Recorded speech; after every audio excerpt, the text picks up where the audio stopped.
Good morning, everyone. Good morning, ma'am. Good morning, ma'am. Morning. Prayer പറഞ്ഞോ കേട്ടോ.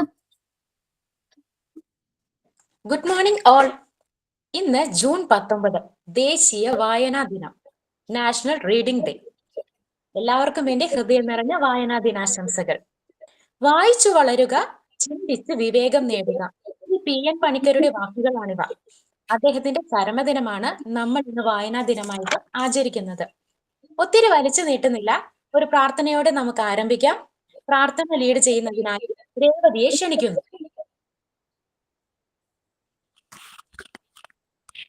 ഹൃദയരാഗതന്ത്രി സ്നേഹഗീതമേകിയും കർമ്മഭൂമി തളിരിടുന്ന വർണ്ണമേകിയും നമ്മിൽ വാഴുമാതിനാമം എന്നും വാഴ്ത്തിടാം. ഞങ്ങൾ പാടുമീ സ്വരങ്ങൾ കീർത്തനങ്ങളാകണേ. ചുവടുവയ്ക്കുമീ പദങ്ങൾ നൃത്തലോലമാകണേ. കുഞ്ഞുവേദിയുടെ കണങ്ങൾ സ്വർഗമാകണേ. അമ്മ നൽകുമമ്മ പോലും അമൃതമാകണേ. പൂർണ്ണമീ ചരാചരങ്ങൾ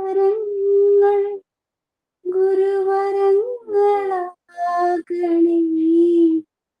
ഹൃദയരാഗതന്ത്രി നീട്ടി സ്നേഹഗീതമേകിയും കർമ്മഭൂമി തളിരിടുന്ന വർണ്ണമേകിയും. Thank you. Thank you Revathi.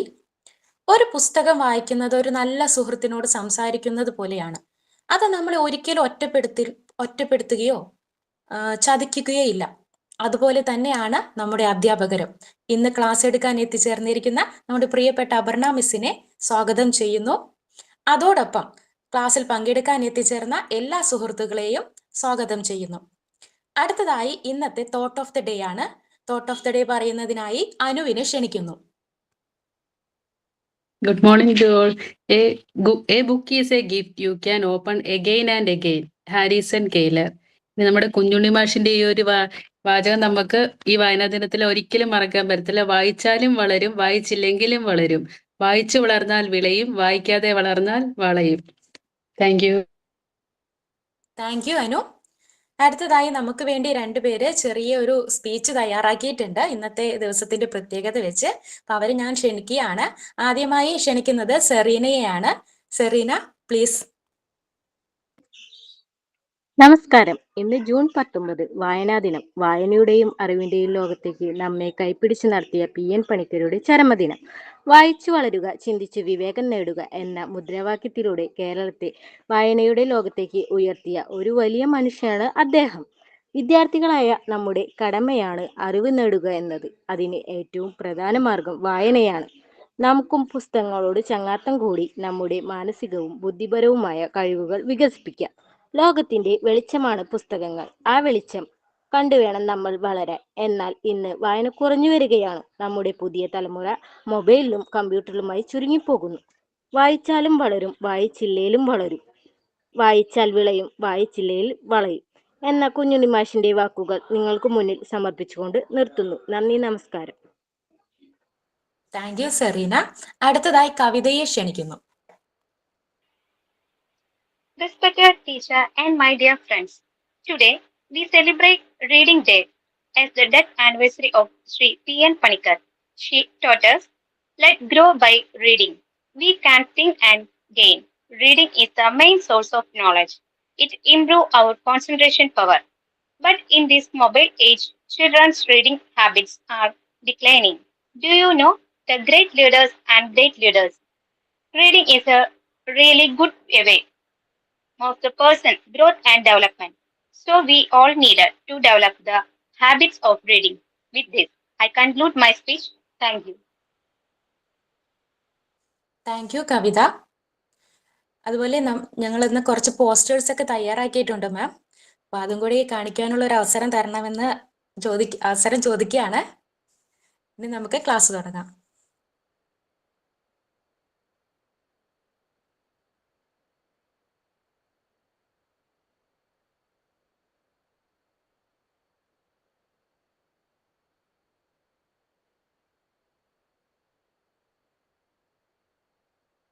മ്യൂട്ടാണ് ma'am, മ്യൂട്ടാണ്. Sorry കേട്ടോ. നമ്മൾ ലാസ്റ്റ് ക്ലാസ്സിൽ നമ്മൾ മാൻ ആൻഡ് എൻവയോൺമെന്റിനെ കുറിച്ചിട്ടാണ് ഡിസ്കസ് ചെയ്തത് അല്ലേ?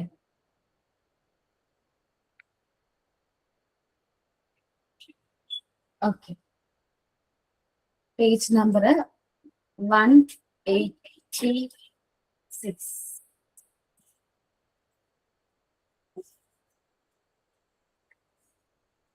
അതിൽ നമ്മള് ഹ്യൂമൻ ഇന്ററാക്ഷൻ വിത്ത് റിസോഴ്സസ് എടുത്തോ?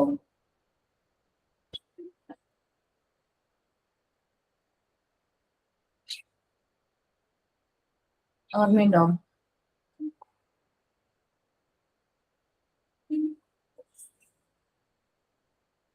ഓക്കെ, അവിടെ മുതൽ എടുക്കാം അല്ലേ?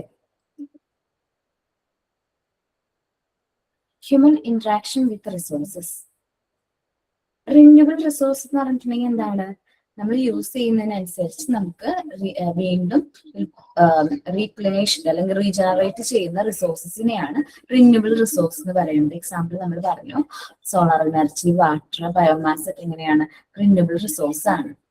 സോ നമ്മള് റിന്യൂവബിൾ റിസോഴ്സ് യൂസ് ചെയ്യുമ്പോഴും നമ്മൾ കുറച്ച് കെയർഫുൾ ആയിരിക്കണം. കാരണം എന്താണ്?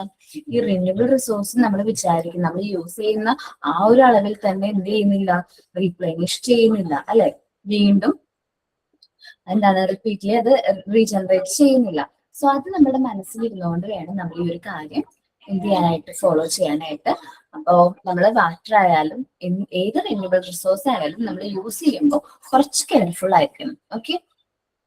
അപ്പോൾ നമ്മൾ സാധാരണ പറയുകയാണെങ്കിൽ ഇപ്പൊ നമ്മൾ മരങ്ങൾ വെട്ടുന്നതിനനുസരിച്ച് മരങ്ങൾ വളരുന്നുണ്ടോ, അല്ലെങ്കിൽ നമ്മൾ നട്ടു വളർത്തുന്നുണ്ടോ? ഇല്ലാലോ. അതുകൊണ്ട് പറയുന്നത് ഒരു മരം വെട്ടിക്കഴിഞ്ഞിട്ടുണ്ടെങ്കിൽ എത്ര മരം നടണം?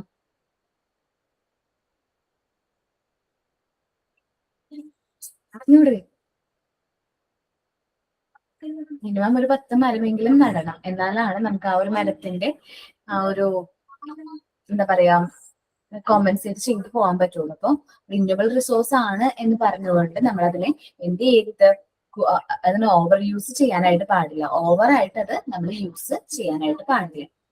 ഓക്കെ. അതേപോലെ തന്നെ നോൺ റിന്യൂവബിൾ റിസോഴ്സ് ആണെങ്കിൽ നമുക്കറിയാം നമ്മളുടെ നീഡ്സ് സാറ്റിസ്ഫൈ ചെയ്യണം. അത് കൂടാതെ ഫ്യൂച്ചർ ജനറേഷന്റെ നീഡ്സും സാറ്റിസ്ഫൈ ചെയ്യുന്ന രീതിയിൽ വേണം നമ്മൾ നോൺ റിന്യൂവബിൾ റിസോഴ്സ് എന്ത് ചെയ്യാനായിട്ട്, യൂസ് ചെയ്യാനായിട്ട്. അപ്പൊ നോൺ റിന്യൂവബിൾ റിസോഴ്സ് യൂസ് ചെയ്യുമ്പോൾ നമ്മൾ കുറച്ച് കൂടുതൽ കെയർഫുൾ ആയിരിക്കണം. ജസ്റ്റ് ഒരു എക്സാമ്പിൾ പറയുകയാണെങ്കിൽ പെട്രോളിയം പ്രൊഡക്ട്സ് ആണ് അല്ലെ? ഇപ്പൊ നമ്മൾ എല്ലാവരും ഫേസ് ചെയ്യുന്ന ഒരു പ്രോബ്ലം ആയിരിക്കും പെട്രോളിന്റെ വില കൂടി. അത് പെട്രോളിന്റെ വില കൂടുമ്പോൾ നമ്മൾ വിചാരിക്കും വണ്ടി ഓടിക്കുന്നവർക്ക് മാത്രമാണ് പ്രശ്നം, നമ്മൾ അതൊന്നും ബാധിക്കുന്നില്ല അല്ലെ? നമ്മൾ ബാധിക്കുന്നില്ല എന്ന് വിചാരിക്കും. അങ്ങനെ അല്ലാലോ. നമ്മൾ അടുക്കളയിൽ ചെന്ന് കഴിഞ്ഞിട്ടുണ്ടെങ്കിൽ നമ്മൾ പച്ചക്കറിയുടെ ഒക്കെ വില നോക്കിക്കഴിഞ്ഞാല് വില കൂടുന്നില്ലേ? സാധാരണ ഈ ഒരു ടൈമിലൊന്നും അധികം എന്താണ് വെജിറ്റബിൾസിനൊന്നും അധികം വില വരാത്തതാണ്. പക്ഷെ നല്ല വിലയാണ് ഇപ്പോ അല്ലെ? ഇത് എന്തുകൊണ്ടാ? ഇത് ഡയറക്റ്റ്ലി എന്ത് ചെയ്യുന്നുണ്ട്? പെട്രോളിന്റെ വില കൂടുന്നതിനനുസരിച്ച് ഡയറക്റ്റ്ലി എന്ത് ചെയ്യുന്നുണ്ട്? മറ്റു കാര്യങ്ങളെയും ഇൻഫ്ലുവൻസ് ചെയ്യുന്നുണ്ട്. സോ എർത്ത് എന്ന് പറയുന്ന ഒരു ക്ലോസ്ഡ് എക്കോസിസ്റ്റം ആണ്. എന്ന് വെച്ചാൽ നമ്മളുടെ ഇപ്പോ ഈ എന്താ പറയുക ക്രൂഡ് ഓയിലും ആയാലും ഫോസിൽ ഫ്യൂവൽസ് ആയാലും ഇതെല്ലാം എന്ത് ചെയ്യാണ്? ക്ലോസ്ഡ് സിസ്റ്റം ആണ്. എന്ന് വെച്ചിട്ടുണ്ടെങ്കിൽ നമുക്ക് അത്രേ ഉള്ളൂ. നമ്മളത് മാക്സിമം എന്ത് ചെയ്യണം? യൂട്ടിലൈസ് ചെയ്യണം. മാക്സിമം വെച്ചാൽ ഒരുപാട് നമ്മൾക്ക് അവൈലബിൾ ആയിട്ടുള്ള റിസോഴ്സ് മാക്സിമം യൂട്ടിലൈസ് ചെയ്യണം. വേസ്റ്റേജ് ചെയ്യരുത്. ഞാനൊരു എക്സാമ്പിൾ നിങ്ങളോട് കഴിഞ്ഞ ക്ലാസ്സിൽ പറഞ്ഞിട്ടുണ്ടായിരുന്നു. ഇപ്പൊ കുഴപ്പമുണ്ടാവില്ല തോന്നുന്നുണ്ടല്ലേ കേരളത്തില്? പണ്ട് നമ്മള് ജോലിക്കൊക്കെ പോകുന്ന സമയത്ത് എല്ലാവരും എന്താണ് ഡിഫറെന്റ് ആയിട്ടുള്ള എന്താണ് ട്രാൻസ്പോർട്ട് ആയിരുന്നു യൂസ് ചെയ്തിരുന്നത്. എല്ലാവരും അവരവരുടെ വണ്ടികളാണ് ഉപയോഗിച്ചിരുന്നത്. ഇപ്പൊ ഒരാഴ്ചയായിട്ട് എനിക്ക് തോന്നുന്നു എല്ലാവരും നമ്മൾ ബസ്സിൽ യാത്ര ചെയ്യാൻ തുടങ്ങിയിട്ടുണ്ടല്ലേ, പ്രത്യേകിച്ച് പറയുകയാണെങ്കിൽ സ്ത്രീകള് ഇല്ലേ? അല്ല, അത് നല്ലൊരു കാര്യമാണ്. കാരണം അത്രയും പെട്രോള് എന്താവില്ല, വേസ്റ്റ് ആവില്ല. പിന്നെ ഒരു കാര്യമുണ്ട്, കുറച്ച് റിസ്ക് ആണ് പെൺകുട്ടികൾ വണ്ടി ഓടിക്കുന്നത് അല്ലെ? അവർക്കും റിസ്ക് ആണ്, ആ വഴി കൂടെ യാത്ര ചെയ്യുന്നവർക്കും റിസ്ക് ആണ്. ആക്സിഡൻസിന്റെ എണ്ണം കുറയ്ക്കാനായിട്ട് സാധിക്കും. അതേപോലെ തന്നെ എന്താണ് നമ്മള് ഈ പൊല്യൂഷൻ കുറയ്ക്കാൻ സാധിക്കും. അപ്പോ നിങ്ങൾ വിചാരിക്കും പുരുഷന്മാർക്ക് എന്തേ വണ്ടി ഫ്രീ ആയിട്ട് കൊടുത്തൂടെ? ജസ്റ്റ് ഒരു എക്സാമ്പിൾ ആയിട്ട് പറഞ്ഞു കേട്ടോ. അപ്പോ നമ്മൾ നോൺ റിന്യൂവബിൾ റിസോഴ്സും നമ്മൾ നല്ല രീതിയിൽ എഫക്റ്റീവ്ലി യൂട്ടിലൈസ് ചെയ്യാം. ഓക്കെ, ആ 2 പോയിന്റ് ഞാൻ പറഞ്ഞതാണോ ലാസ്റ്റ് ക്ലാസ്സിൽ? അത് കഴിഞ്ഞിട്ടില്ല സെമിനാർ തന്നത്? അറിയില്ലേ? Okay, good. ശ്രദ്ധിക്കാട്ടോ. Sustainable management of renewable resource. The primary concern in sustainable management of renewable resource is to secure that the rate at which it begin replenished or regenerated. അപ്പൊ നമ്മൾ sustainable management of renewable resource എന്ന് പറയുന്നത് നമ്മൾ എന്ത് ചെയ്യാൻ, നമ്മളുടെ available ആയിട്ടുള്ള resource റീപ്ലെനിഷ് ആവും, റീജനറേറ്റ് ആവും, എന്നാലും നമ്മളത് സെക്യൂർ ആയിട്ട് സൂക്ഷിക്കണം. ഇപ്പൊ മരങ്ങൾ വെട്ടുന്നതിനനുസരിച്ച് മരങ്ങൾ നട്ടു വളർത്തുകയും വേണം. This means that water should not be withdrawn from the well at as a faster rate than the rate at which rainwater replenished underground storage system. നമ്മൾ കിണറ്റിൽ നിന്ന് വെള്ളം എടുക്കുന്നതിന് വാട്ടർ നമ്മൾ അണ്ടർഗ്രൗണ്ട് വാട്ടർ നമ്മൾ യൂസ് ചെയ്യുന്നതിനനുസരിച്ച് അത് റീപ്ലെനിഷ് ആവുന്നുണ്ട് എന്ന് ഉറപ്പുവരുത്തണം. കാരണം എന്താണെന്നറിയാവോ? ഇന്ന് എല്ലാ വീടുകളിലും ഫ്രണ്ടില് നമ്മൾ പണ്ടൊക്കെ വെച്ചിട്ടുണ്ടെങ്കിൽ നമുക്ക് മുറ്റുണ്ടായിരുന്നു അല്ലെ? നമുക്ക് അത്യാവശ്യം മുറ്റം വെച്ചാൽ നമ്മുടെ ഫ്രണ്ടിൽ കുറച്ച് മുറ്റുണ്ടാവും. പക്ഷെ ഇന്ന് അതുണ്ടോ? ഇല്ലാലോ. എല്ലാവരുടെ വീടും ഫുൾ ആയിട്ട് എന്ത് ചെയ്തിരിക്കുക, ഇന്റർലോക്ക് ടൈൽസ് യൂസ് ചെയ്തിരിക്കുക അല്ലെ? അപ്പൊ നമ്മൾ ഈ വെള്ളം, ഈ മഴ പെയ്യുന്ന വെള്ളമൊക്കെ എന്താണ്, ഈ ടൈൽസിലൂടെ വെള്ളം താഴത്തേക്ക് ഇറങ്ങുന്നുണ്ടോ? ഇല്ലാലോ. അത് ഒഴുകി പോവല്ലേ, റോട്ടിലേക്ക് ഒഴുകി പോവല്ലേ? അപ്പൊ നമ്മളുടെ കിണറ്റിലൊക്കെ എങ്ങനെ വെള്ളം വരാം? നമ്മളത് ശ്രദ്ധിക്കണം. റെയിൻ വാട്ടർ നമ്മൾ നല്ല രീതിയിൽ സൂക്ഷിക്കണം.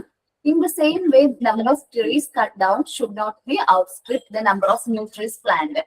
നമ്മൾ എത്ര നമ്പർ ഓഫ് ട്രീസ് ആണ് കട്ട് ചെയ്യുന്നത്, അതിനനുസരിച്ച് നമ്പർ ഓഫ് ട്രീസ് പ്ലാന്റ് ചെയ്യുന്നുണ്ടോ?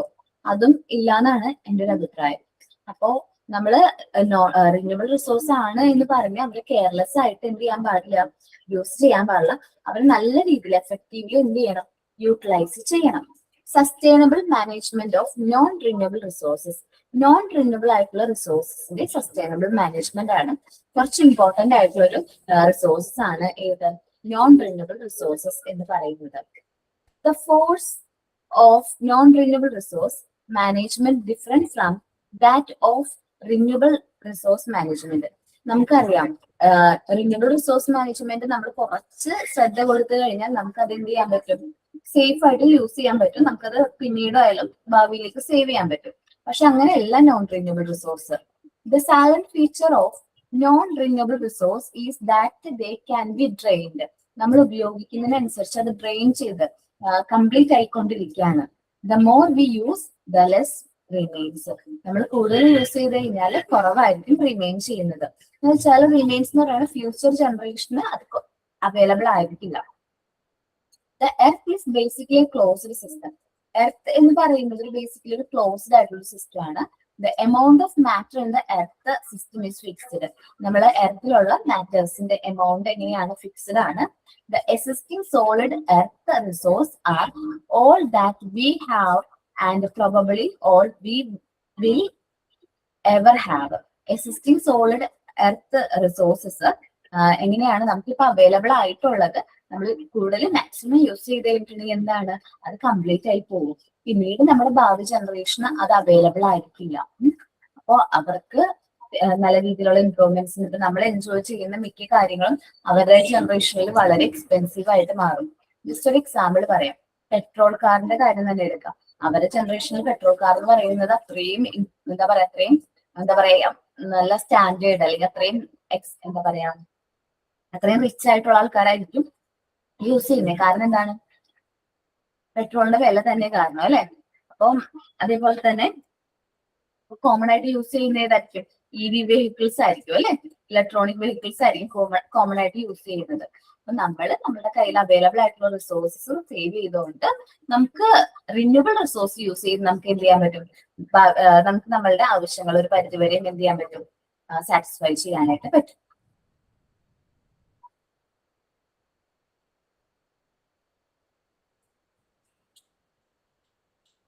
നമ്മൾ എൻവയോൺമെന്റ്, എയർ പൊല്യൂഷൻ ഇതൊക്കെ റീഡ് ചെയ്തിട്ടുണ്ടായിരുന്നോ? Air pollution, land pollution, sound pollution, radiation pollution read ചെയ്തിട്ടുണ്ടായിരുന്നോ?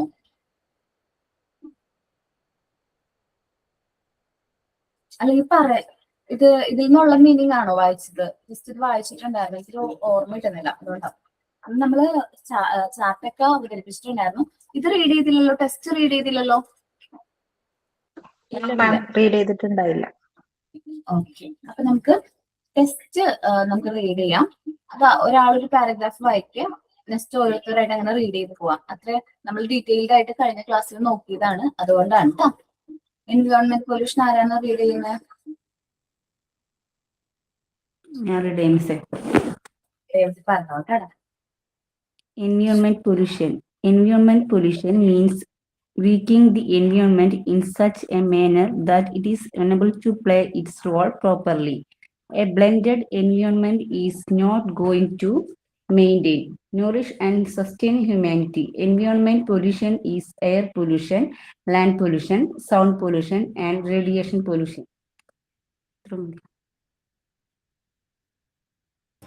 Environment pollution എന്ന് പറയുന്നത് നമ്മളുടെ എൻവയോൺമെന്റിനെ വീക്കം ചെയ്യുന്ന പൊല്യൂഷൻസ് അല്ലെങ്കിൽ എൻവയോൺമെന്റ് ദോഷകരമായിട്ട് അഫക്ട് ചെയ്യുന്ന കാര്യങ്ങളെയാണ് നമ്മൾ എൻവയോൺമെന്റ് പൊല്യൂഷൻ എന്ന് പറയുന്നത്. ലാസ്റ്റ് ക്ലാസ്സിൽ നമ്മൾ ഡീറ്റെയിൽഡ് ആയിട്ട് എൻവയോൺമെന്റ് പൊല്യൂഷൻസിനെ കുറിച്ച് പറഞ്ഞു.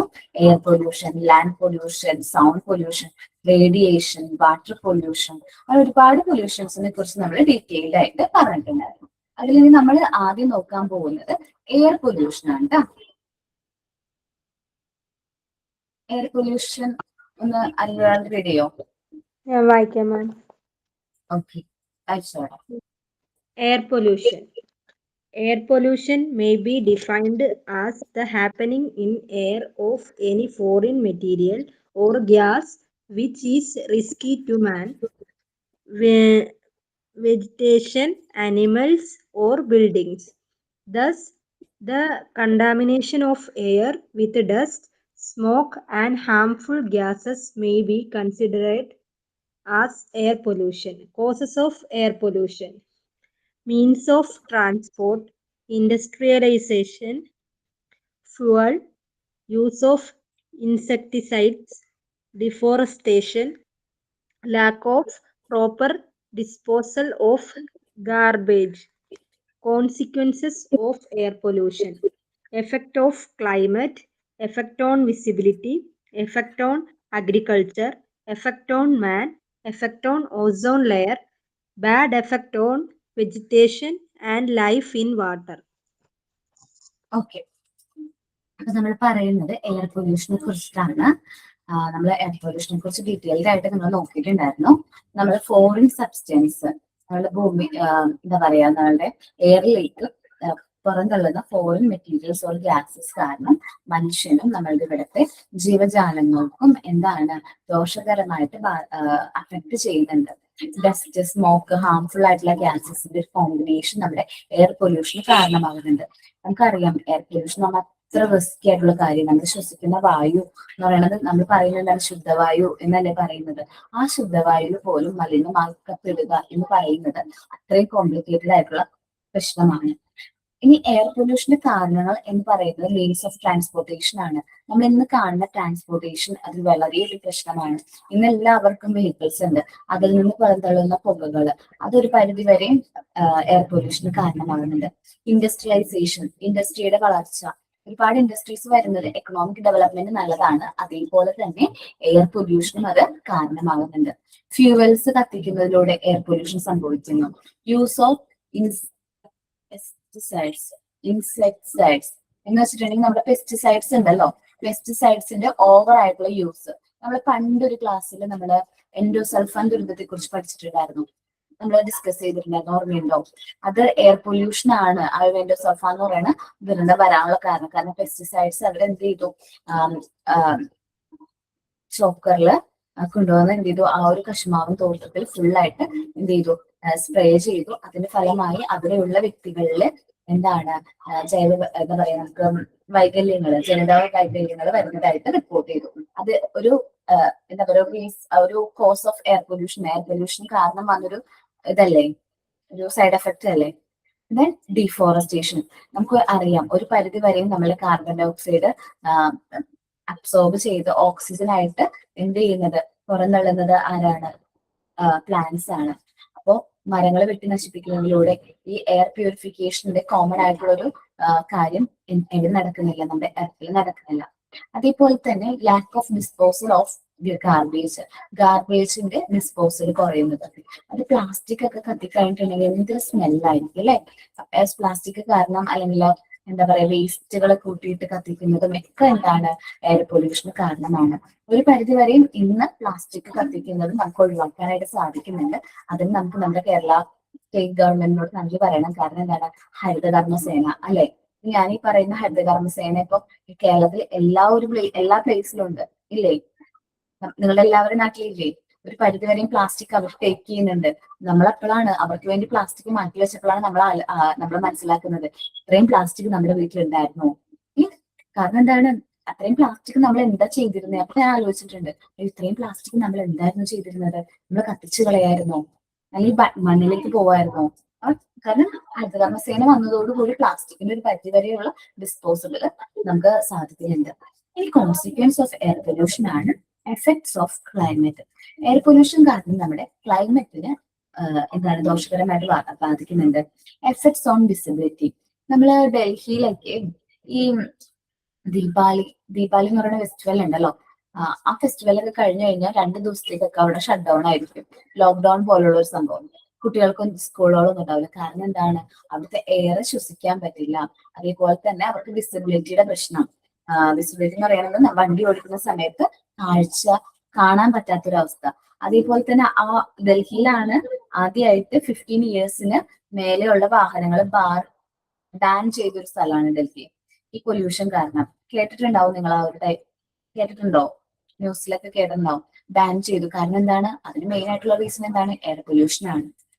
On the effects of agriculture. ക്ലൈമറ്റിനെ അത് എഫക്ട് ചെയ്യുമ്പോൾ ഓട്ടോമാറ്റിക്കലി എയർ പൊല്യൂഷൻ കാരണം നമ്മുടെ കൃഷിയെയും അതെന്ത് ചെയ്യുന്നുണ്ട്, ബാധിക്കുന്നുണ്ട്. Effects on man. മനുഷ്യന് different types of airborne diseases, asthma, tuberculosis, asthma, അങ്ങനെ ഡിഫറെന്റ് ആയിട്ടുള്ള അസുഖങ്ങൾ വരാനുള്ള ചാൻസ് ഉണ്ട്. അപ്പോൾ നമ്മള് എയർ പൊല്യൂഷൻ കാരണം മനുഷ്യനിലും എന്ത് വരുന്നുണ്ട്, ഡിഫറെന്റ് ടൈപ്സ് ഓഫ് ഡിസീസുകൾ വരുന്നുണ്ട്.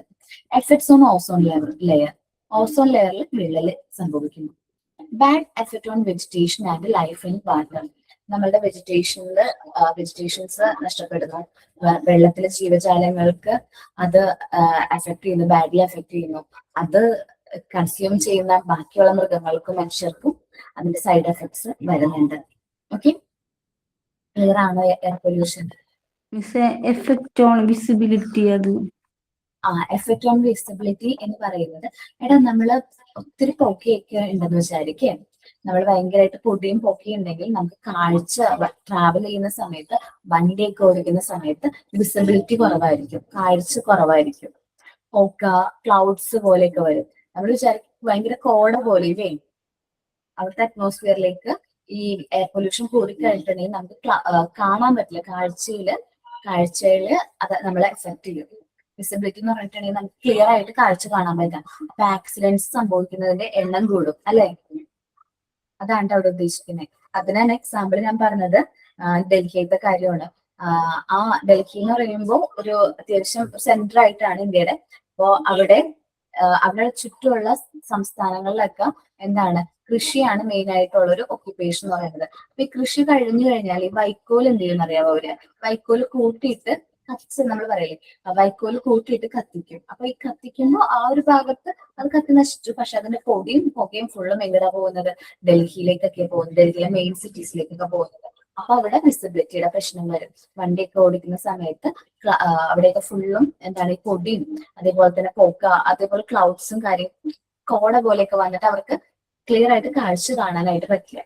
ജസ്റ്റ് ഒരു എക്സാമ്പിൾ ഞാൻ പറയാം.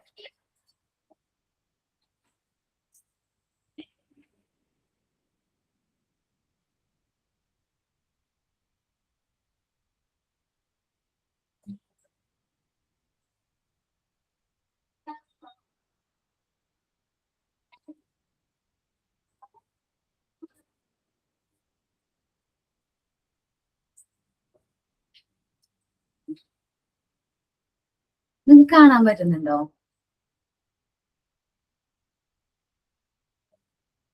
ഇല്ല മാം.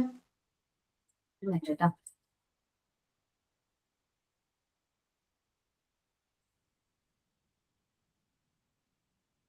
ഇപ്പൊ കാണുന്നുണ്ടോ? ശരിക്കും പറഞ്ഞത് ഡൽഹിയുടെ അവസ്ഥയാണ്.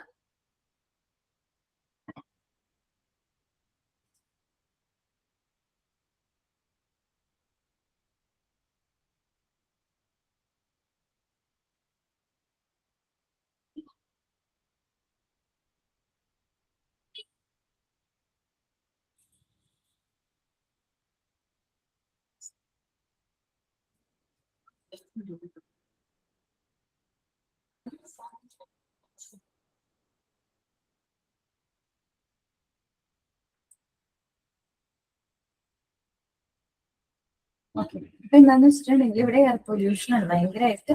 എയർ പൊല്യൂഷൻ ഫുള്ളും ഭയങ്കര എയർ പൊല്യൂഷൻ. നമ്മൾ വിചാരിക്കുന്ന പോലെയല്ല. എന്താണ് വളരെ എന്താ പറയാ വളരെ എയർ പൊല്യൂഷൻ കൂടുതലുള്ളൊരു സംസ്ഥാനമാണ് ഡൽഹി എന്ന് പറയുന്നത്. അവിടെ അത്യാവശ്യം നല്ല രീതിയിൽ എന്താണ് എയർ പൊല്യൂഷനും കാര്യങ്ങളുണ്ട്. അവിടുത്തെ ജനങ്ങൾക്ക് അത് എന്താ പറയാ വളരെയധികം എന്ത് ചെയ്യുന്നു സൈഡ് എഫക്ട്സ് ആണ് കാരണം. ഓക്കെ, അപ്പൊ ഈ വിസിബിലിറ്റിയുടെ പ്രശ്നം വരില്ല, കാഴ്ച മങ്ങുന്ന ഒരു അവസ്ഥ, അല്ലെങ്കിൽ നമുക്ക് ക്ലിയർ ആയിട്ട് കാര്യങ്ങളൊന്നും കാണാൻ പറ്റില്ല. ഇവിടെ തന്നെ നമുക്ക് തന്നെ ക്ലിയർ ആയിട്ട് കാണാൻ പറ്റുന്നില്ല അല്ലെ? ആക്സിഡന്റ്സ് സംഭവിക്കാനുള്ള ചാൻസും വളരെ കൂടുതലായിരിക്കില്ലേ? ഞാൻ ജസ്റ്റ് ഒരു സംസ്ഥാനം എടുത്ത എക്സാമ്പിൾ ആയിട്ട് പറഞ്ഞു ഉള്ളതാണ് കേട്ടോ. ഡൽഹി പോലെ ഡെവലപ്പ് ചെയ്യുന്ന മറ്റൊരു സിറ്റിയിലാണ് ഞങ്ങൾ ജീവിക്കുന്നത്. ഇപ്പൊ ഒരു പറയുകയാണെങ്കിൽ എറണാകുളം, കൊച്ചി പോലുള്ള ഒരു സിറ്റി എന്ന് പറയുന്നത് ഡൽഹി പോലെ മാറിക്കൊണ്ടിരിക്കുന്ന ഒരു കൊമേഴ്ഷ്യൽ ആയിട്ടുള്ള ഒരു സിറ്റിയാണ് കൊച്ചി. അപ്പോ ഇവിടെയും എയർ പൊല്യൂഷൻ അത്യാവശ്യം കൂടുതലാണ്. കഴിഞ്ഞ ക്ലാസ്സിൽ നമ്മുടെ ആരാണ് പറഞ്ഞത്? അനുവാണോ പറഞ്ഞേ? സനിലയാണ് പറഞ്ഞത് അല്ലെ. അവിടെ എങ്ങനെയാണ് എയർ പൊല്യൂഷൻ ഞാൻ അറിയാലോ. അതേപോലെ വളർന്നുകൊണ്ടിരിക്കുന്ന ഒരു സിറ്റിയാണ് ഇവിടെ. ഇവിടെയും എയർ പൊല്യൂഷൻ ഉണ്ട്. പക്ഷെ ഞാൻ എക്സാമ്പിൾ ആയിട്ട് ഡൽഹി എടുത്ത് പറഞ്ഞുള്ളൂ കേട്ടോ. ഓക്കെ, ഇനി ലാൻഡ് പൊല്യൂഷൻ ആണ്. ആരാണ് റീഡ് ചെയ്യുന്നത്? ഞാൻ വായിക്കാമേ. Land pollution. Land pollution is both a natural and a social hazard. Land has been treated from ancient times as mother or even goddess. It gives us food as well as shelter and all other comforts. But recently, increasing incidents of land pollution have been witnessed. Cause of land pollution: overpopulation, deforestation, excessive use of chemicals. Consequences of land pollution: decrease in farmlands, shifted of cultivation, decrease in fertility, imbalance in the constitution of the atmosphere.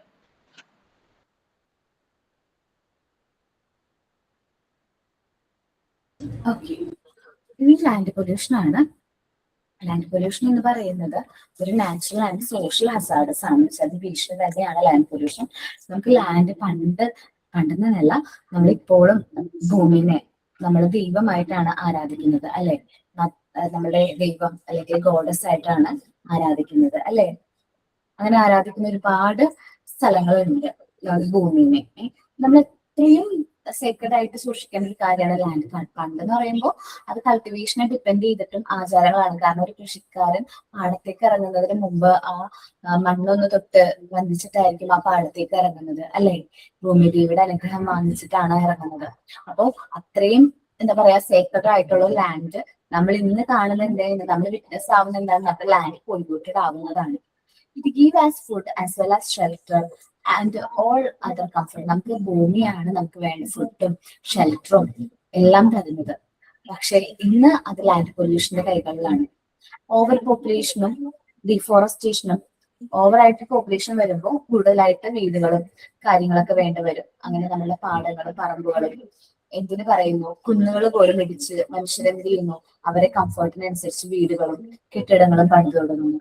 Deforestation എന്ന് പറയുമ്പോൾ നമ്മുടെ മരങ്ങൾ വെട്ടി നശിപ്പിക്കുന്നു. Excessive use of chemicals, കൾട്ടിവേഷനായി വേണ്ടിയിട്ടായാലും chemicals ഒരുപാട് use ചെയ്യുന്നത് നമ്മുടെ ലാൻഡിനെ വളരെയധികം ബാഡ്ലി എന്ത് ചെയ്യുന്നുണ്ട്, അഫക്റ്റ് ചെയ്യുന്നുണ്ട്. നെക്സ്റ്റ് ആണ് കോൺസിക്വൻസ് ഓഫ് ലാൻഡ് പൊല്യൂഷൻ. നമ്മുടെ ഫാം ലാൻഡ്, കൃഷിഭൂമി കുറയുന്നു. കൾട്ടിവേഷൻ ഷിഫ്റ്റിംഗ് ഓഫ് കൾട്ടിവേഷൻ കുറയുന്നു. ഡിക്രീസ് ദ ഫെർട്ടൈൽ സോയിൽ, നമ്മുടെ ഫലപുഷ്ടിയുള്ള ഫെർട്ടൈൽ ആയിട്ടുള്ള സോയിൽ നഷ്ടപ്പെടുന്നു. Imbalance in the constitution of atmosphere, നമ്മള് ഡീഫോറസ്റ്റേഷൻ ഒക്കെ വരുമ്പോൾ നമ്മളുടെ അറ്റ്മോസ്ഫിയർ അല്ലെങ്കിൽ നമ്മളുടെ എയറിൽ ഒരു ഇംബാലൻസും കാര്യങ്ങളൊക്കെ വരുന്നുണ്ട്. കാരണം ഓക്സിജന്റെ അളവ് കുറയുന്നു, അതേപോലെ തന്നെ പൊല്യൂട്ടഡ് ആയിട്ട് അല്ലെങ്കിൽ ഒരുപാട് കാർബൺ ഡൈ ഓക്സൈഡും കാർബൺ മോണോക്സൈഡും ഒക്കെ നമ്മുടെ എയറിലേക്ക് വരുന്നു. ഇതെല്ലാം എന്താണ്, ലാൻഡ് പൊല്യൂഷന്റെ ഒരു റീസൺ ആണ്. ഇതെല്ലാം കണക്റ്റഡ് ആണ്. ലാൻഡ്, വാട്ടർ, എയർ ഒക്കെ എന്താണ്, കണക്റ്റഡ് ആയിട്ടുള്ള പൊല്യൂഷൻസ് ആണ്. അടുത്തതാണ് സൗണ്ട് പൊല്യൂഷൻ അല്ലേ? ഞാൻ വായിക്കാം മാം. Okay. Unwanted sound pollution. Unwanted sound is simply called noise, the intensity of which is usually measured in a unit called decibel. The middlest sound that humans hear directly is called threshold of hearing. Vehicles, loudspeaker, mass media, industries, defense equipment. Consequence of sound pollution: deafness, effect on pregnant women, effect on nerve system, efficiency of individuals. Okay, നോക്കാം കേട്ടോ. Sound pollution unwanted ആയിട്ടുള്ള സൗണ്ട്സും കാര്യങ്ങളിലൂടെ നമുക്ക് നമ്മുടെ hearing related ആയിട്ടുള്ള ഒരുപാട് പ്രശ്നങ്ങൾ സംഭവിക്കുന്നുണ്ട്. എന്നുവെച്ചാൽ കേൾവി ശക്തി നഷ്ടപ്പെട്ടു പോകുന്ന അവസ്ഥ, അതേപോലെ തന്നെ കേൾവിനെ ബാധിക്കുന്ന ഒരുപാട് പ്രശ്നങ്ങളുണ്ട്. അതിൽ സിറ്റിയിലൊക്കെ താമസിക്കുന്ന ഒരു കുട്ടി എന്നോട് ഷെയർ ചെയ്തതാണ്. അവർ സിറ്റിയിലാണ് താമസിക്കുന്നത്. ആദ്യം മോൾക്ക് ഭയങ്കര സൗണ്ട് കേൾക്കുമ്പോഴേ ഹിയർ പ്രോബ്ലം ആയിരുന്നു, ചെവിവേദനയായിരുന്നു, ഭയങ്കര പ്രശ്നമായിരുന്നു മിസ്സേ. പിന്നെ കുറച്ച് കഴിഞ്ഞപ്പോ ആ ഒരു പ്രശ്നം ഇല്ലാതെ വന്നപ്പോ നമ്മള് അത് സാധാരണ രീതിയിൽ വിട്ടു. പക്ഷെ ആ കുട്ടിയുടെ ഒരു ചെവിയുടെ കേൾവിശക്തി പൂർണ്ണമായിട്ട് നഷ്ടപ്പെട്ടു എന്ന് പറഞ്ഞു. അവിടെ ഭയങ്കര ട്രാഫിക്കും കാര്യങ്ങളാണ്, ഭയങ്കര സൗണ്ട് പൊല്യൂഷനും കാര്യങ്ങളാണ്. അതുകൊണ്ടാണ് അവിടെ സംഭവിച്ചത്. ഇപ്പൊ എന്റെ മോളുടെ കേസ് ഞാൻ പറയാം. അവൾക്ക് ഇതേ ഒരുപാട് പിച്ചിലുള്ള സൗണ്ടുകൾ കേൾക്കുന്ന ദിവസം അല്ലെങ്കിൽ പിറ്റേ ദിവസമായിട്ട് ഹിയറിംഗ് പ്രോബ്ലം വരും. എപ്പോൾ അത് ചെവിയില് ഇയർ ഡ്രംസിന് അത് ഭയങ്കര പ്രശ്നമാണ്. ഞങ്ങൾക്ക് ചില സമയങ്ങളിൽ ആന്റിബയോട്ടിക് നിർബന്ധമായി എടുത്തതിന് ശേഷം മാത്രമാണ് ഇത് ഓവർകം ചെയ്ത് വരാൻ പറ്റാറുള്ളൂ. അപ്പോ മെയിൻ ആയിട്ട് സൗണ്ട് പൊല്യൂഷൻ തന്നെയാണ് ആ ഒരു ഇയറിനെ റിലേറ്റ് ചെയ്യുന്ന ഒരു പ്രോബ്ലത്തിന് മെയിൻ ആയിട്ടുള്ള കാരണം. ഇപ്പൊ എന്റെ മോളുടെ കേസിൽ നമ്മളിപ്പോ എല്ലാ ഫെസ്റ്റിവൽസിന് പോകുമ്പോൾ അവിടെ എന്തെങ്കിലും ചെറിയ പാട്ടായിരിക്കും. പക്ഷെ അവര് ഇപ്പൊ ചെറിയൊരു പ്രോഗ്രാം ആണെങ്കിൽ പോലും ഒരുപാട് സൗണ്ടിലായിരിക്കും വെക്കുന്നത് അല്ലെ. ആ ഒരു ഏരിയയിലുള്ളവർക്ക് മാത്രം കേട്ടാൽ പോലും ഒത്തിരി സൗണ്ടിൽ വെച്ചിട്ട് എന്തിനാ, അല്ല അതൊക്കെ നമ്മളുടെ ഇയറിന് ഒരു പ്രശ്നമാണ്. Hearing problem, sound pollution main കാരണം vehicles, loud speakers, mass media, industries, defence equipments, ഇതെല്ലാം സൗണ്ട് പൊല്യൂഷൻ കാരണങ്ങളാവുന്നുണ്ട്. സൗണ്ട് പൊല്യൂഷന്റെ കോൺസിക്വൻസ് കേട്ടോ, അത് മെയിൻ ആയിട്ട് പ്രഗ്നന്റ് വുമൻസിനെ അഫക്ട് ചെയ്യുന്നുണ്ട്. നമ്മൾ പറയാറുണ്ടല്ലേ, പ്രഗ്നന്റ് ആയിരിക്കുന്ന സ്ത്രീകള് ഒത്തിരി സൗണ്ട് ഉള്ള പ്ലേസിലേക്ക് ഒന്നും പോകാനായിട്ട് പാടില്ല, ഇല്ലേ? പറയാറില്ലേ? അതുപോലെ ഇപ്പൊ മിസ് ഉത്സവങ്ങളിലെല്ലാം മറ്റേ ഡിജെന്റെ വണ്ടിയില്ലേ, അത് ഭയങ്കര കഷ്ടമാണ് അല്ലെ. അത് ഭയങ്കര ബുദ്ധിമുട്ടാണ്. അത് പിന്നെ ഹാർട്ട് പേഷ്യൻസിനല്ലോ, എന്റെ പിന്നെ വീടിന്റെ അടുത്ത് ഒരു ഉത്സവം ഉണ്ടായിട്ട് ഒരാൾക്ക് ഇങ്ങനെ നെഞ്ഞുവേദന വന്നിട്ട് കൊണ്ടുപോയ അവസ്ഥ വരെ ഉണ്ടായിട്ടുണ്ട്. ഓക്കെ, ഇതിൽ ഫസ്റ്റ് പോയിന്റ് എന്താന്ന് എനിക്ക് മനസ്സിലാവുന്നില്ല. ഡിയർനെസ് എന്നാണ് ഡെഫ്നെസ് കേൾവിക്കുറവ് അതായിരിക്കും അല്ലെ. അതായിരിക്കണം, കാരണം ഡിയർനെസ് വരേണ്ട കാര്യമില്ല അവിടെ കേട്ടോ. ഒന്ന് കറക്റ്റ് ചെയ്യോ ഡെഫ്നെസ്?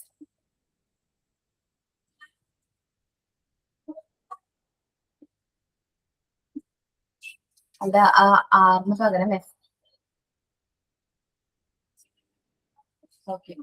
അപ്പൊ പ്രഗ്നന്റ് ആയിട്ടുള്ള സ്ത്രീകൾക്ക് അത് അഫക്ട് ചെയ്യും. നമ്മൾ പറയാറുണ്ട് ജനിക്കാനിരിക്കുന്ന കുട്ടികൾക്ക് എന്നാൽ ഒരുപാട് പിച്ചുള്ള സൗണ്ട് ഒക്കെ വരുമ്പോൾ മേ ബി അത് ബാഡ്ലി അഫക്ട് ചെയ്യും. പിന്നെ നമ്മുടെ നെർവസ് സിസ്റ്റത്തിനെ അഫക്ട് ചെയ്യും. എഫിഷ്യൻസി ഓഫ് ഇൻഡിവിജ്വലിന്റെ കേൾവിയുടെ എഫിഷ്യൻസി കുറയ്ക്കാനായിട്ട് കാരണമാകും. ഡെഫ്നെസ്, ഇത് സ്ഥിരമായിട്ട് കേൾക്കുകയാണ്, ഈ സൗണ്ട് ഭയങ്കര ഹൈ പിച്ചിലുള്ള സൗണ്ട് സ്ഥിരമായിട്ട് ഫോളോ ചെയ്യുകയാണെങ്കിൽ അതെന്താണ്, ഡെഫ്നെസ് വരെയും വരാനുള്ള ചാൻസ് ഉണ്ട്. ഓക്കെ, ഞാൻ ജസ്റ്റ് വായിച്ചു പോകുന്നത് നമ്മൾ ഡീറ്റെയിൽഡ് ആയിട്ട് നമ്മൾ ഓൾറെഡി സെമിനാർ എടുത്തോണ്ടാണ് കേട്ടോ. ഓക്കെ, ഇനി അടുത്താണ് റേഡിയേഷൻ പൊല്യൂഷൻ ആണ്. അത് ആരാ റീഡ് ചെയ്യുന്നേ?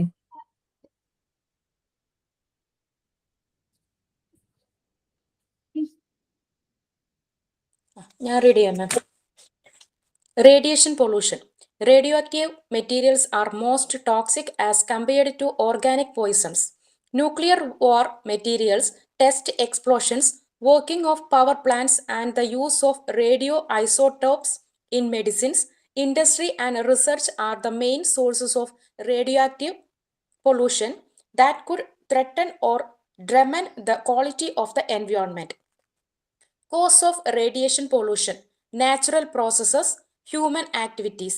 Consequence of radiation pollution: active effects, late effects. Okay, radio active materials, toxic ആയിട്ടുള്ള മെറ്റീരിയൽസ്, നമ്മൾ ഓർഗാനിക് പോയിസിനേക്കാളും കൂടുതൽ ടോക്സിക് ആയിട്ടുള്ള മെറ്റീരിയൽ ആണ് ഇത് റേഡിയോ ആക്റ്റീവ് മെറ്റീരിയൽസ്. ന്യൂക്ലിയർ വാർ മെറ്റീരിയൽസ് അല്ലെങ്കിൽ test explosions, working of power plants, use of radioisotopes in medicines, industries, research at the main source of radioactive pollution. ഇതെല്ലാം radioactive pollution main ആയിട്ടുള്ള source ആണ്. അപ്പോൾ causes എന്ന് പറഞ്ഞാൽ നമ്മുടെ നാച്ചുറൽ പ്രോസസ്സിൽ അത് അഫക്ട് ചെയ്യും. ഹ്യൂമൻ ആക്ടിവിറ്റീസിന് അത് ബാഡ്ലി അഫക്ട് ചെയ്യും. ക്യാൻസർ പോലുള്ള അസുഖങ്ങൾ വരാനായിട്ട് വളരെ ചാൻസ് കൂടുതലാണ് ഏത് റേഡിയേഷൻ പൊല്യൂഷൻ എന്ന് പറയുന്നത്. ഓവറായിട്ട് റേഡിയേഷൻ പൊല്യൂഷൻ ഏൽക്കുന്ന ആൾക്കാർ, റേഡിയേഷൻ ഏൽക്കുന്ന ഒരാൾക്ക് എന്താണ് ഡിഫറെന്റ് ടൈപ്സ് ഓഫ് അസുഖങ്ങൾ വരും. ആക്റ്റീവ് എഫക്ട് ഉണ്ടാവും ചിലപ്പോൾ ആ ഒരു സമയത്ത് വരുന്ന എഫക്ട്. അത് കൂടാതെ അതിനേക്കാൾ കുറച്ചും കൂടി റിസ്ക് എന്താണ്, ലേറ്റ് എഫക്ട് ആണ്, പിന്നീട് വരുന്ന എഫക്ട് ആണ്. നമ്മൾ റേഡിയേഷൻ പൊല്യൂഷനെ കുറിച്ചും പറഞ്ഞിട്ടുണ്ടായിരുന്നില്ലേ ലാസ്റ്റ് ക്ലാസ്സിൽ? അപ്പൊ കുറച്ച് റിസ്കി ആയിട്ടുള്ള ഒരു കാര്യമാണ് റേഡിയേഷൻ പൊല്യൂഷൻ എന്ന് പറയുന്നത്. ന്യൂക്ലിയർ വാർ മെറ്റീരിയൽസ്, അതേപോലെ ന്യൂക്ലിയർ എക്സ്പ്ലോഷനിൽ നിന്നൊക്കെ വരുന്ന സൈഡ് എഫക്ട്സ് ഇന്നും ഹിരോഷിമ, നാഗസാക്കി പോലുള്ള സ്ഥലങ്ങളിലെ വ്യക്തികൾ ഇന്നും അനുഭവിക്കുന്നുണ്ട് ഇല്ലേ? അപ്പോ അത്രയും റിസ്കി ആയിട്ടുള്ള ഒരു കാര്യമാണ് റേഡിയേഷൻ പൊല്യൂഷൻ എന്ന് പറയുന്നത്. മാക്സിമം നമ്മളത് കുറയ്ക്കാനായിട്ട് ശ്രമിക്കണം. ഓക്കെ, ഇനി നമുക്ക് central and state pollution control ബോർഡ്സുകൾ ഉണ്ട്. നമുക്ക് ഈ എയർ പൊല്യൂഷൻ, വാട്ടർ പൊല്യൂഷൻ ഒക്കെ എന്ത് ചെയ്യാൻ, പ്രിവെന്റ് ചെയ്യാനായിട്ട് നമുക്ക് എന്താണ് central and state pollution control ബോർഡ്സുകൾ ഉണ്ട്. അതിൽ ആദ്യം പറയുന്നത് the water prevention and control pollution act 1974 ആണ്. 1974 water prevention and control pollution act നിലവിൽ വന്നത്. Air prevention and control pollution act നടപ്പിലാക്കിയത് 1981 environment protection act 1986 motor vehicle act 1998 നിങ്ങൾ ഈ ഒരു ആക്ട് ജസ്റ്റ് ഒന്ന് ഗൂഗിളിലൊക്കെ ഒന്ന് സെർച്ച് ചെയ്തിട്ട് ഇയർ കറക്റ്റ് ആണോന്നൊന്ന് ചെക്ക് ചെയ്യണം കേട്ടോ. ഓക്കെ, ജസ്റ്റ് ഒന്ന് ക്ലാസ് കഴിഞ്ഞിട്ട് മതി, ഇയർ കറക്റ്റ് ആണോ എന്നൊന്ന് ചെക്ക് ചെയ്യണം കേട്ടോ. ഒരു കാര്യത്തിൽ ഡൗട്ട് ഉണ്ട്, ജസ്റ്റ് ഒന്ന് നമ്മളൊന്ന് ചെക്ക് ചെയ്ത് നോക്കിയോ. ഇനി മേജർ ഗ്ലോബൽ എൻവയോൺമെന്റൽ ത്രെറ്റ്സ്, നമ്മളുടെ എൻവയോൺമെന്റൽ പൊല്യൂഷൻ എന്തെല്ലാം കാര്യത്തിൽ എൻവയോൺമെന്റൽ ത്രെറ്റ്സ് ആണ് നമുക്ക് ഭീഷണിയാണ് വരുത്തുന്നത്. മേജർ ആയിട്ടുള്ള എൻവയോൺമെന്റൽ ത്രെറ്റ്സ് എന്തൊക്കെയാണ് എന്ന് നോക്കാം. On assisting environment threats the following ആണ് ദ മേജർ വൺസ്. താഴെ പറയുന്നതാണ് അത് മേജർ ആയിട്ട് വരുന്ന എൻവയോൺമെന്റ് ത്രെറ്റ്സ് എന്ന് പറയുന്നത്. ഓസോൺ ഡിപ്ലക്ഷൻ, ഓസോൺ ലെയറിൽ വരുന്ന വിള്ളല്. പിന്നെ green house gas effect, global warming, deforestation, soil erection, desertification and pollution of air, water, land, sound, water, land pollution, acid rain കേട്ടിട്ടുണ്ടോ നിങ്ങൾ? ആസിഡ് റെയിൻ, ആസിഡ് precipitation കേട്ടിട്ടുണ്ടോ? എന്താണ് ആസിഡ്? അല്ല അതല്ല. ആണോ? അങ്ങനെയാണോ മലയാളത്തിൽ പറയുന്നത്? മറ്റേ ഞാലിപ്പല്ലോ, ഓക്കെ, അതാണ് ആസിഡ് റെയിൻ. അതെന്ന് വെച്ചിട്ടുണ്ടെങ്കിൽ ഒത്തിരി ഇൻഡസ്ട്രിയലൈസേഷൻ ഒക്കെ ഉള്ള ഏരിയയിലായിരിക്കും ഈ ആസിഡ് റെയിൻ കോമൺലി കാണുന്നത്, അല്ലെ? ടോക്സിക് വേസ്റ്റ് ഡിസ്പോസൽ, ടോക്സിക് ആയിട്ടുള്ള വേസ്റ്റ് ഓപ്പൺ ആയിട്ട് ഡിസ്പോസ് ചെയ്യുന്നത് നമുക്ക് എൻവയോൺമെന്റിന് ഭീഷണിയാണ്. പിന്നെ നമ്മുടെ റിസോഴ്സ് ഡിപ്ലഷൻ എന്ന് വെച്ചാൽ നമ്മുടെ റിസോഴ്സസ് എന്ത് ചെയ്തു പോകുന്നു, തീർന്നു പോകുന്ന ഒരവസ്ഥ. നമ്മൾ മെയിൻലി പറയുകയാണെങ്കിൽ ഗ്രൗണ്ട് വാട്ടർ, ഭൂഗർഭജലം, ബയോളജിക്കൽ ഡൈവേഴ്സിറ്റി, നമ്മുടെ പ്രകൃതി ആൻഡ് എൻവയോൺമെന്റൽ issues, genetic variability. Genetic variability എന്ന് പറയുമ്പോൾ നമ്മുടെ ജനറ്റിക്കിനെ തന്നെ അഫക്ട് ചെയ്യുന്ന രീതിയിൽ ഓഷൻ ബെഡ് റിസോഴ്സ്, നമ്മുടെ കടലിലുള്ള റിസോഴ്സും കാര്യങ്ങളും നഷ്ടപ്പെട്ടു പോകുന്നു. നോൺ റിന്യൂവബിൾ റിസോഴ്സസ് കംപ്ലീറ്റ് ആയി പോകുന്നു. ഇതെല്ലാം എന്ത് ചെയ്യുന്നുണ്ട്, നമ്മുടെ എൻവയോൺമെന്റ് ബാഡ്ലി അഫക്ട് ചെയ്യുന്നുണ്ട്. Then energy crisis, nuclear energy, radiation, synthetic fuel ഒക്കെ എന്ത് ചെയ്യുന്നുണ്ട്, ബാഡ്ലി എന്തിനെ അഫക്ട് ചെയ്യുന്നുണ്ട്, നമ്മളുടെ എൻവയോൺമെന്റ് അഫക്ട് ചെയ്യുന്നുണ്ട്. Biological weapon research, nuclear arms race, biological വെപ്പൺസും കാര്യങ്ങളൊക്കെ രാജ്യങ്ങൾ ക്രിയേറ്റ് ചെയ്യുന്നതും ന്യൂക്ലിയർ വാറും കാര്യങ്ങളൊക്കെ വരുന്നതും എന്താണ്, നമ്മളുടെ എൻവയോൺമെന്റ് ബാഡ് ആയിട്ട് എഫക്ട് ചെയ്യും. കോൺക്വറിങ് ഓഫ് ഔട്ടർ സ്പേസ്, ഉള്ളത് കുഴപ്പമൊന്നുമില്ല, എന്നാലും ഒരു പ്രശ്നമാണ്. നമ്മൾ ഇന്ന് കാണുന്ന ഈ ഭൂമി ഒരുപാട് കാലം ഇതേപോലെ തന്നെ നമുക്ക് കാണാൻ സാധിക്കണം. ഇനി വരുന്ന ജനറേഷനുകൾക്കും നമ്മുടെ ഭൂമിയുടെ നല്ല ഗുണങ്ങൾ എന്ത് ചെയ്യാൻ പറ്റണം, അനുഭവിക്കാൻ സാധിക്കണം. അത് നമ്മൾക്ക് എന്ത് ചെയ്യാൻ പറ്റും, നമുക്ക് ചെയ്യാൻ പറ്റുന്നത് നമ്മുടെ പ്രകൃതിയെ നല്ല രീതിയിൽ പ്രൊട്ടക്ട് ചെയ്യുക എന്നത് മാത്രമാണ്. അല്ലാതെ ഈ ഭൂമി ഉപേക്ഷിച്ച് മറ്റൊരു ഗ്രഹത്തിൽ പോയി താമസിക്കാം എന്ന് പറയുന്ന ഒരു ജനറേഷനെയാണ് ഞാൻ കാണുന്നത്. കാരണം ഭൂമി ഇല്ലെങ്കിൽ എന്തല്ലെങ്കിൽ ഭൂമിനെ സംരക്ഷിക്കണം എന്ന് ഞാൻ പറയുമ്പോൾ അവര് പറയുന്നതാണ്, ഭൂമി ഇല്ലെങ്കിലും ഒന്നും കുഴപ്പമില്ല, ഞങ്ങൾ വേറെ ഏതെങ്കിലും ഗ്രഹം നോക്കിയിട്ട് അവിടെ പോയി താമസിക്കും. അല്ല, ഇന്നത്തെ ജനറേഷനോട് നമുക്ക് ഒന്നും പറയാൻ പറ്റുന്നില്ല. അപ്പോ ഒരു കുട്ടിയിൽ നിന്ന് കേട്ട ഒരു ന്യൂസാണ്, അധികം പ്രായമൊന്നുമില്ല, 2ാം ക്ലാസ്സിൽ പഠിക്കുന്ന കുട്ടിയാണ്. അവരോട് ഞാൻ പറഞ്ഞു, നമ്മുടെ എൻവയോൺമെന്റ് നല്ല രീതിയിൽ പ്രൊട്ടക്ട് ചെയ്യണം, നമ്മുടെ ഭൂമി എന്താണ് മാതാവാണ്, ദൈവം എന്നൊക്കെ പറഞ്ഞു കഴിഞ്ഞപ്പോ അവൻ പറഞ്ഞ ഡയലോഗാണ്, അത് കുഴപ്പമൊന്നുമില്ല, ഭൂമി ഇല്ലെങ്കിലും കുഴപ്പമില്ല, ഞങ്ങള് സ്പേസിൽ പൊക്കോളാണ്. അപ്പോ അങ്ങനെയല്ല, നമ്മൾക്ക് ഉള്ളത് നല്ല രീതിയിൽ നമ്മളെ മെയിൻറ്റെയിൻ ചെയ്തിട്ട് നമ്മളെ എന്ത് ചെയ്യാം, പിന്നീട് ഉള്ള കാര്യങ്ങൾ അച്ചീവ് ചെയ്യാൻ ശ്രമിക്കാം. ഓക്കെ, അപ്പോ നമ്മുടെ എൻവയോൺമെന്റ് ആണ് നമ്മളെ ഏറ്റവും കൂടുതൽ പ്രൊട്ടക്ട് ചെയ്യുന്നത്. മനുഷ്യന് ഒരു ദോഷവും പ്രവർത്തിക്കുന്നില്ല, എൻവയോൺമെന്റ് അഫക്ട് ചെയ്യുന്നില്ല. അതേപോലെ തന്നെ മനുഷ്യരും എൻവയോൺമെന്റിനെ പ്രൊട്ടക്ട് ചെയ്തുകൊണ്ട് നമ്മളുടെ ഡെവലപ്മെന്റ് വേണം. നമ്മൾക്ക് എക്കണോമിക് ഡെവലപ്മെന്റും എല്ലാ ഡെവലപ്മെന്റും സംഭവിക്കണം, എന്നാലും നമ്മുടെ എൻവയോൺമെന്റിനെ സേഫ് ചെയ്തുകൊണ്ട് വേണം മുന്നോട്ട് പോവാനായിട്ട്. ഓക്കെ, ഇത്രയും പറഞ്ഞുകൊണ്ട് ഞാൻ എൻവയോൺമെന്റ് എന്ന് പറയുന്ന ചാപ്റ്റർ കംപ്ലീറ്റ് ചെയ്യാണ്. ഇനി നമുക്ക് ഫസ്റ്റ് പാർട്ടിന്റെയും സെക്കൻഡ് പാർട്ടിന്റെയും റിവിഷൻ നെക്സ്റ്റ് ക്ലാസ്സിൽ എടുക്കാം. നെക്സ്റ്റ് ക്ലാസ്സിൽ ഒരു റിവിഷൻ എന്ന് പറയുമ്പോൾ ജസ്റ്റ് ഒന്ന് ഓർത്ത് പോകുന്നേ ഉള്ളൂ, ക്വസ്റ്റ്യൻ ഒന്നും അല്ല ഡിസ്കസ് ചെയ്യുന്നത്. ജസ്റ്റ് ക്ലാസ്സുകൾ നമ്മൾ ആ ചാപ്റ്റേഴ്സ് എടുത്ത സമയത്ത് ഏതൊക്കെയാണ് പറഞ്ഞു പോയത് എന്നൊക്കെ നിങ്ങൾ തന്നെ എന്നോട് പറഞ്ഞു തരണം. ഓക്കെ, എന്തൊക്കെ കാര്യങ്ങൾ പറഞ്ഞു എന്നുള്ളത് നിങ്ങൾ പറഞ്ഞില്ലേ. അപ്പൊ അതിനെന്ത് ചെയ്യണം, നല്ല രീതിയിൽ ആ ചാപ്റ്റർ ഒക്കെ ഒന്ന് റീഡ് ചെയ്ത് വേണം വരാനായിട്ട്. ഓക്കെ, ഡൗട്ട്സ് ഒന്നും എന്തെങ്കിലുമൊക്കെ ഉണ്ടെങ്കിൽ മോക്ക് ടെസ്റ്റ് ഒക്കെ ഒന്ന് അറ്റൻഡ് ചെയ്ത് നോക്കാം. മോക്ക് ടെസ്റ്റിൽ എന്തെങ്കിലും ഡൗട്ട്സ് ഉണ്ടെങ്കിൽ നെക്സ്റ്റ് ക്ലാസ്സിൽ ചോദിക്കാം. കാരണം ചിലപ്പോൾ മോക്ക് ടെസ്റ്റിൽ ഓപ്ഷൻ കൊടുത്തതിലൊക്കെ ചിലപ്പോൾ മിസ്റ്റേക്ക് വരാം. കാരണം നമ്മളിത് എഴുതി കൊടുക്കുന്നതാണല്ലോ മോക്ക് ടെസ്റ്റ് എന്ന് പറയുന്നത്. എഴുതി കൊടുക്കുമ്പോൾ മേ ബി എന്തെങ്കിലും ചെറിയ എററൊക്കെ വന്നിട്ടുണ്ടാവും, അല്ലെങ്കിൽ മേ ബി സിസ്റ്റത്തിലേക്ക് എൻ്റർ ചെയ്ത സമയത്ത് നമ്മൾ ഓപ്ഷൻ മാറി ടിക്ക് ചെയ്തിട്ടുണ്ടാവും. അതൊക്കെ കോമൺലി സംഭവിക്കുന്നതാണ്. അങ്ങനെ എന്തെങ്കിലും ഉണ്ടെങ്കിൽ നിങ്ങൾക്ക് അത് അറിയാൻ പറ്റണമെന്നുണ്ടെങ്കിൽ നിങ്ങൾ എന്ത് ചെയ്യണം, മോക്ക് ടെസ്റ്റ് ഒക്കെ കറക്റ്റ് ആയിട്ട് ചെയ്ത് നോക്കണം. മോക്ക് ടെസ്റ്റ് കറക്റ്റ് ആയിട്ട് ചെയ്ത് നോക്കാം കേട്ടോ. എന്നിട്ട് നിങ്ങൾ ഡൗട്ട്സ് ഉണ്ടെങ്കിൽ ചോദിക്കാം. വേറെ ഡൗട്ട്സ് ഒന്നും ഇല്ലല്ലോ. ഇതൊന്ന് റീഡ് ചെയ്ത് നോക്ക് കേട്ടോ, എന്നിട്ട് നമുക്ക് പോസ്റ്റർ പ്രസന്റ് ചെയ്യാം. ഇപ്പോൾ ഞാൻ പറഞ്ഞ ഈ ഒരു ചാപ്റ്റർ ഫുൾ ആയിട്ട് മാൻ ആൻഡ് എൻവയോൺമെന്റ് ഒന്ന് പെട്ടെന്ന് ഒന്ന് റീഡ് ചെയ്ത് നോക്കി എല്ലാവരും. എന്നിട്ട് നമുക്ക് പോസ്റ്റർ പ്രസന്റ് ചെയ്യാം.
റീഡ് ചെയ്ത് കഴിയുമ്പോ പറയണം കേട്ടോ.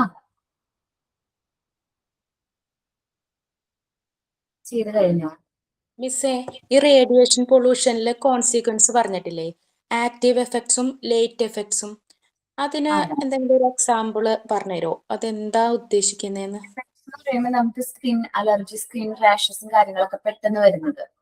ഓക്കെ, പെട്ടെന്നായിരിക്കും നമുക്ക് ആ സ്കിന്നിന് റിലേറ്റഡ് ആയിട്ടുള്ള പ്രശ്നങ്ങൾ വരുന്നത്. ലേറ്റ് എഫക്ട് എന്ന് പറയുന്നത് സ്കിൻ ക്യാൻസർ പോലുള്ള അസുഖങ്ങൾ പിന്നീട് വരും.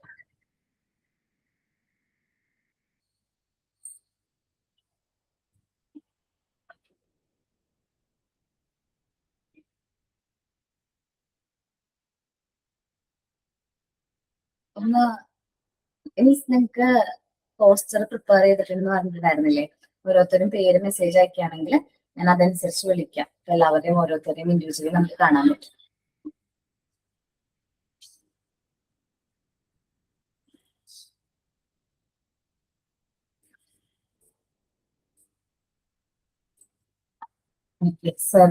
സെറീന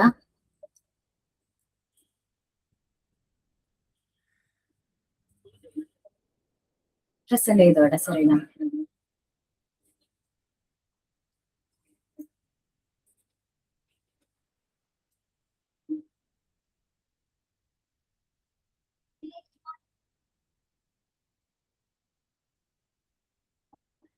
സെറീന കേൾക്കാൻ പറ്റുന്നുണ്ടാടാ? മിസ് പെട്ടെന്ന് ലെഫ്റ്റ് ആയി പോയി. ഓക്കേടാ, പ്രസന്റ് ചെയ്തോട്ടാ.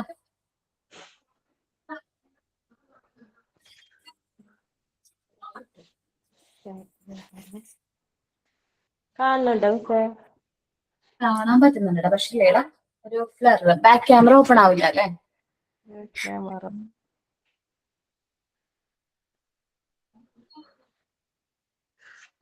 കുഴപ്പമില്ല. ആ ഫോൺ ഒരു സ്ഥലത്ത് വെച്ചിട്ടേ മോൻ ആ പോസ്റ്റർ എടുത്തൊന്ന് കയ്യിലെടുത്ത് കാണിക്കണമെങ്കിൽ മനസ്സിലാവും, ക്ലിയർ ആവും. ഒരു ബുക്കാണെന്ന് മനസ്സിലായി.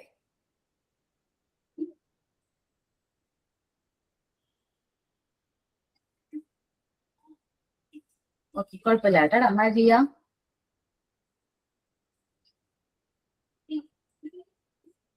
പറയും.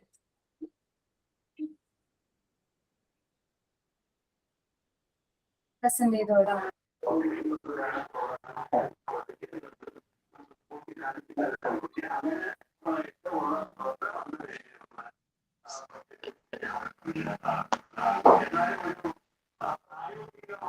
ക്യാമറയുടെ ഇത് കാണും. അവിടെ ഫോൺ അവിടെ വെക്കുക. ഈ ബുക്ക് എടുത്തിട്ട് ജസ്റ്റ് ഒരു എക്സാമ്പിൾ പറയുകയാണെങ്കിൽ ജസ്റ്റ് ഇങ്ങനെ ഒന്ന് കാണിക്കാൻ പറ്റും. ഒരു സെക്കൻഡ്.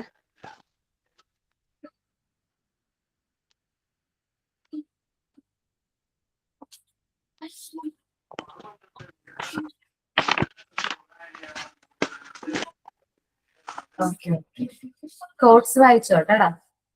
പുസ്തകമില്ലാത്ത വീട് ആത്മാവില്ലാത്ത ശരീരം പോലെയാണ്.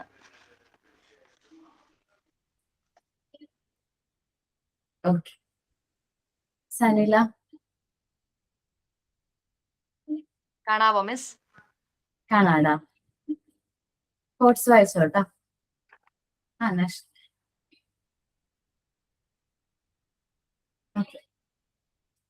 കോട്സ് എന്താ എഴുതിയിരിക്കുന്നേ?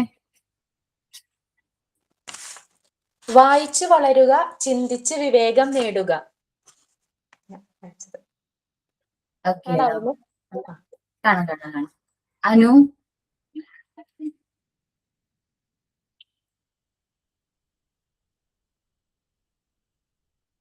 ഓക്കെ മോന്റെ കോട്സ് എന്താ? പുസ്തകം പോലെ നമ്മെ തിരുത്തുന്ന ചെങ്ങാതി വേറെയില്ല. വായിച്ചു വളരുക, ചിന്തിച്ച് വിവേകം നേടുക. ഗുഡ്. കവിത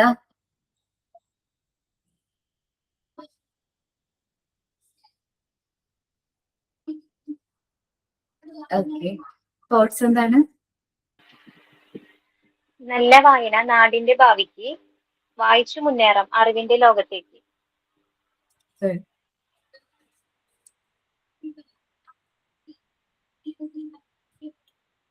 ഇനി സിയ. Hello ma'am. ഓക്കേടാ. നന്നായിട്ടുണ്ട് കേട്ടോ. Thank you ma'am.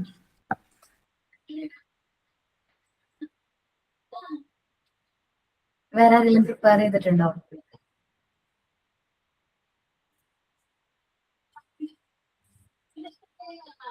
ഓക്കെ നന്നായിട്ടുണ്ട് കേട്ടോ. അപ്പോ നമ്മളെ ഇന്നത്തെ ക്ലാസ് വേണ്ടൊക്കെയാണ്. നെക്സ്റ്റ് ക്ലാസ്സിൽ നമുക്ക് സൊല്യൂഷൻ എന്നല്ല, നിങ്ങള് ഇത്രയും നമ്മള് എടുത്ത പാർട്ട് 1 ആൻഡ് പാർട്ട് 2 നിങ്ങൾക്ക് മനസ്സിലായ കാര്യങ്ങളൊക്കെ എനിക്ക് പറഞ്ഞു തരുന്ന ഒരു ക്ലാസ് ആയിരിക്കും അല്ലേ? ഓക്കെ എല്ലാവരും ചാപ്റ്റേഴ്സ് ഒക്കെ ഒന്ന് നന്നായിട്ട് റീഡ് ചെയ്ത് നോക്കുക. എന്തെങ്കിലും ഡൗട്ട്സ് ഒക്കെ ഉണ്ടെങ്കിൽ നോട്ട് ചെയ്യാം. നെക്സ്റ്റ് ക്ലാസ്സിലെ ഡൗട്ട്സും കാര്യങ്ങളൊക്കെ നമുക്കൊന്ന് ക്ലിയർ ചെയ്യാം. പിന്നെ നമുക്ക് വരുന്നത് ടേം എക്സാം ആയിരിക്കും. 29th ടേം എക്സാം അല്ലേ? ഓക്കെ മൺഡേ നിങ്ങൾക്ക് എന്താടാ? ഇല്ല മാം പറഞ്ഞോ, സൈൻ ഔട്ട് എന്ന് പറഞ്ഞതാ. ഓക്കെ മൺഡേ ആരുടെ ക്ലാസ് ആണ്? അശ്വതി മിസ്സിന്റെ ക്ലാസ് ആണ്. ക്ലാസ് ഉണ്ടാവാൻ ചാൻസ് ഉണ്ട് കേട്ടോ. സാധാരണ ടൈം എക്സാമിന് ക്ലാസ് ഇല്ലാതിരിക്കാറില്ല. കാരണം എന്താണെന്ന് വെച്ചിട്ടുണ്ടെങ്കിൽ നൈറ്റ് ആണല്ലോ എക്സാം വരുന്നത്. അതുകൊണ്ട് നമ്മുടെ ക്ലാസ് സാധാരണ ഉണ്ടാവാറുണ്ട്. എന്തെങ്കിലും മാറ്റം ഉണ്ടെങ്കിൽ പറയാം കേട്ടോ. ക്ലാസ് ഉള്ളതല്ലേ നല്ലത്. ഓക്കെ അപ്പോ താങ്ക് യു. സൈൻ ഔട്ട് പറയാനായിട്ട് ആരാണ്? അക്ഷരക്കൂട്ടുകൾ കോർത്തിണക്കി അത്ഭുത ലോകങ്ങൾ കാട്ടിത്തരും കഥയായും കവിതയായും കൂടെ വന്ന് കരുതലോടെ നമ്മെ വളർത്തിയിടും. തോൽക്കില്ല നമ്മൾ, തളരില്ല നമ്മൾ, പുസ്തക കൂട്ടുകാരെ കൂടെ കൂട്ടിയാൽ വായിച്ചു വളരാം, വിവേകം നേടാം, അറിവിൻ വെളിച്ചത്തിൽ മുന്നേറാം. എല്ലാ ദിവസവും ഒരു പുസ്തകമെങ്കിലും വായിക്കും എന്ന രീതിയിൽ പ്രതിജ്ഞ എടുത്തുകൊണ്ട് ഇന്നത്തെ ക്ലാസ് നമുക്കിവിടെ വൈൻഡപ്പ് ചെയ്യാം. ഇന്നത്തെ ക്ലാസ് എടുത്തു തന്ന അപർണ മാമിനും ഒരുപാട് അറിവുകൾ നമ്മൾ ഇന്ന് പങ്കുവെച്ചു. നമ്മുടെ പരിസ്ഥിതിയുമായി ബന്ധപ്പെട്ട് ഒത്തിരി കാര്യങ്ങൾ നമ്മൾ പഠിച്ചു. അപർണ മാമിന് ഒരുപാട് നന്ദി പറയുന്നു. അതോടൊപ്പം ഇന്നത്തെ ക്ലാസ് അറ്റൻഡ് ചെയ്ത കൂട്ടുകാർക്കും പോസ്റ്റർ തയ്യാറാക്കിയവർക്കും ഇന്നത്തെ കോർഡിനേറ്റിംഗ് ടീമിനും എല്ലാവർക്കും നന്ദി പറഞ്ഞുകൊണ്ട് ഇന്നത്തെ ക്ലാസ് വൈൻഡ് അപ്പ് ചെയ്യുന്നു. Thank you. Thank you, ma'am. Thank you all. Thank you, ma'am.